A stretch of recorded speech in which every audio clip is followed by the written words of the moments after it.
afternoon, and welcome to Key West Beer Tales, the sum of all beers. My name's Key West Chris. We're in the backyard of my house here in Key West. I've got my friend Dave Briskin here, and we're going to go over some some Pilsner beers. This first one is Light by Miller. So we're going to try this beer. Dave drinks this beer. Easy now. So, cheers. Cheers.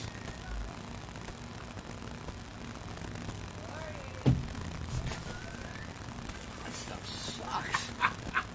You drink this stuff? Hell no. Not me. This is a Pilsner beer. This says it's a fine Pilsner. It's swill. Okay. Now, get your glass there. Your bottle. Yes, sir. Thank you, sir. Boris. Thank you, Boris. Obliged. Not Boris, Boris. Boris. Yeah, there you go. All right, now, here's some glasses. These are French cafe glasses, bistro glasses. And this is Pilsner Urquell.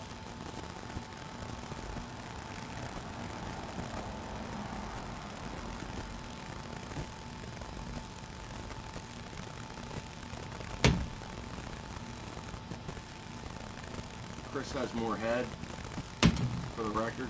Cheers. Cheers.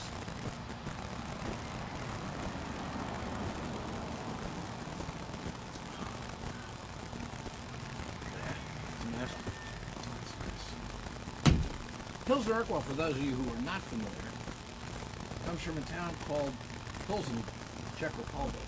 It used to be Czechoslovakia.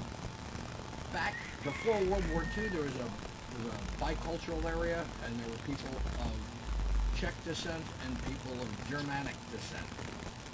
The name is German. Urquell means it's the source of all Pilsners. Pilsner Urquell, that's how it translates to. And this is it's from the city of Pilsen. It's considered the original Pilsner style beer. Any beer you buy in the Czech Republic that is a Pilsner style beer, which 90-something percent will be, are on a scale of 1 to 10 to 12. In Germany, it's very similar in a rating. It's going to be, even the Czechs, the people at Pilsner Urquell used to say the Germans are making as good a beer as we do. And it's true. Like if you get a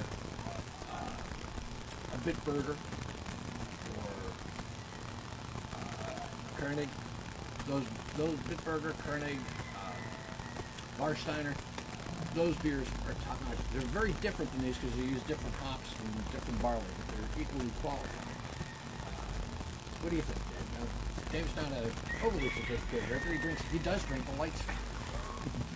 It's fantastic. It says 1842, the world's first golden Pilsner. It's from Pilsen, Czech Republic.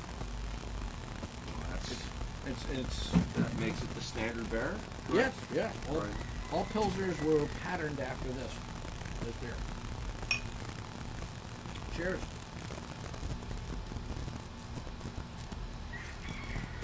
Now, my plan was for this, it was kind of a spontaneous show.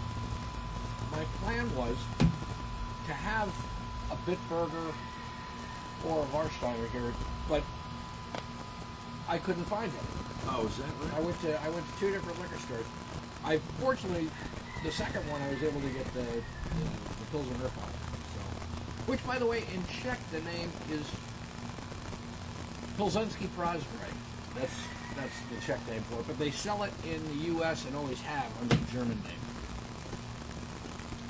Drink up. Drink up. It goes down so marvelously. Very smooth. And the hops are a hop variety called Saz. I'm trying to. It has a different name in Czech, and it starts with a Z. I don't remember exactly what it is, but the Czech hop is a very, very unique hop. The Saz, very, very unique hop. Again, that's the German name. It's a very unique hop. It's very, very floral. Much different than the German hops, which are on the same quality, but very different from each other. And the funny thing is that they're, right across the border. They border each other. And they say that college co-eds go out in the springtime to earn their money, and they pull all the hop cones off of the vines. All these beautiful Czech maidens are. This I will drink. Indeed. Is not beer your friend?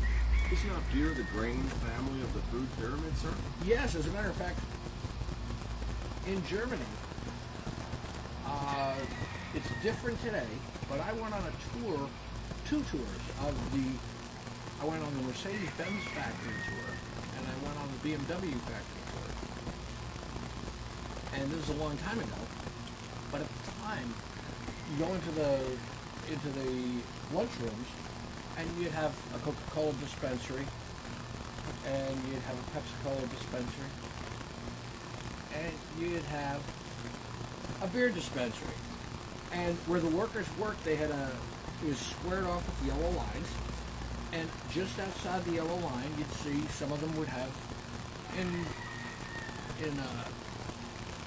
Stuttgart, they had a beer called Dinkelwacker. That was the local beer, was Dinkelwacker. In Munich, there's a few different varieties. There's Steinerbräu, there's Löwenbräu, there's Thomasbräu, there's Spaten. There's a bunch of different, Hackabschor, a lot of different ones. But back then, they could do it. Apparently, I was talking to somebody, they said, no, that doesn't happen anymore. But they considered beer in Germany to be liquid bread. And there you go. Yeah. It's healthy.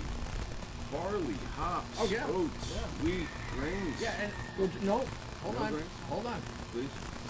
In Germany, you can only put barley malt, hops, water, and yeast in beer. The crap that we drank here has all kinds of other stuff in there. The swill that we drank. This swill that you spit out. The problem when I spit it out, I have a lovely little herb and pepper garden. I spit it on that, and it's disrespectful to the herb garden. Hopefully they'll survive.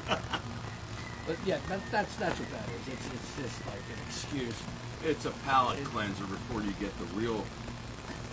I guess you do. Yeah, you could say that. Right. It's kind of. There's one beer that I don't really.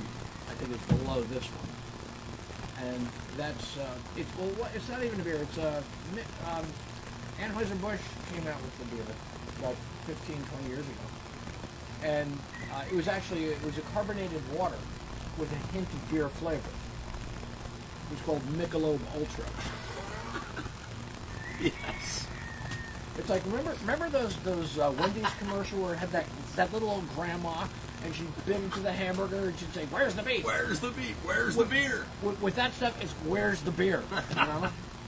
Yeah. It's just not the same. I think we should have another. I concur with that analysis, sir. Could I? Yeah, they're in their fridge. Thank you. Thank you. We wish you could join us here. We hope you're enjoying the show. Yeah, that's a good idea. Dave was suggesting doing a weather report. I don't know if you heard him or not, but it's kind of an overcast day. We've had some showers. I think a shower blew through here yesterday through certain areas. And here we are. We're 100 and some odd miles out in the swimming in the Atlantic and the Gulf of Mexico, right in between. And the weather here, part of the island might get one thing, and part of the island might get something else. Oh, you didn't bring any more light beers, Dave? Gee, I'm really disappointed. I'm surprised at you. Thank you. Those are Urquell.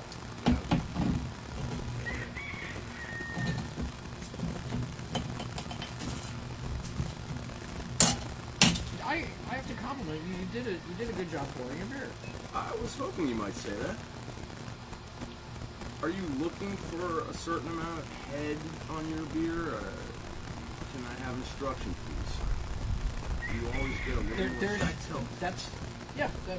Like you don't want to tilt too much. You want it to aerate. I think that's why I'm asking that question. Yeah, and what I have here is I have roughly an inch of head, and that's perfect.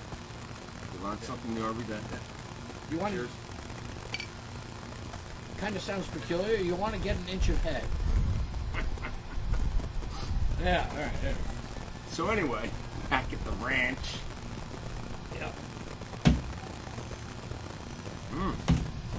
That's lovely. It's marvelous. Now, would you pair this with any type of food, Sure. cigar, of any? You know? Yes, absolutely. I would pair it with another Pilsner Beers. That's the right answer. That is the You know, right. our buddy Cowboy Mark is very good at pairing beers to different edibles. He right now he's a one of the distillers at the Pilar Rum Distillery here in Key West. So he's not here today, but we'll have him on again soon. And of course, he's been a member of Key West Beer Tales from day one. But today we just kind of did a spontaneous thing, and Mark's at work, and we're here. So, but Mark would be the ideal person. Right on.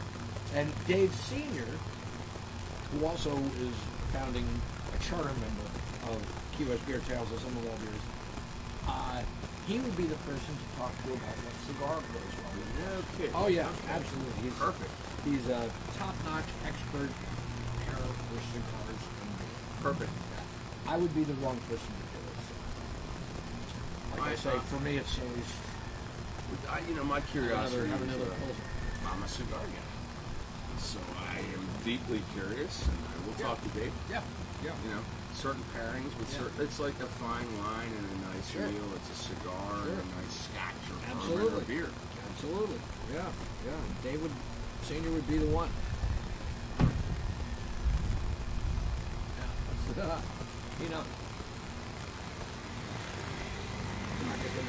for pairing meals. I sometimes can come up with good ones. I mean, I joked around and said pairing a Pilsner Urquell would be with another Pilsner Urquell, but actually I might say with a Bitburger or a Koenig or German varieties of Pilsners, because they're both top quality, but just completely different flavors. So, the comparisons. And having the light beer here, of course, was just a check. Yeah, clearly. And I don't really drink the light beer, in case anyone's wondering. We had to have you as some kind of, I needed a stooge for this show. I understand. Clearly, that's my role. I think everyone's figured that out by now. Dave would come over. Right now, by the way, just for those who are familiar with the show, we often did these shows at the Cork and Stogie. The Cork and Stogie is currently going under renovations. Right now, the whole inside has been gutted, and they're in the process of building an entirely new bar with a restaurant. And they told us originally that they're expecting us to open on August 1st. They might have the construction done, but I think we're still going to have electric and plumbing and the city giving us the approval after that. So hopefully by Labor Day, which is the big beer festival here in Key West, so we want to be open for that.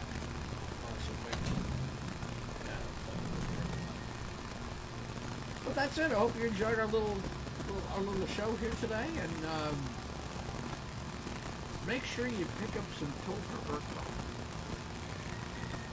Fabulous, incredible beer. Too easy to drink. Too easy to drink, he's right. Thank you so much. All the best from Key West. This is Key West Chris signing off with Key West Beer Tales and some of all beers.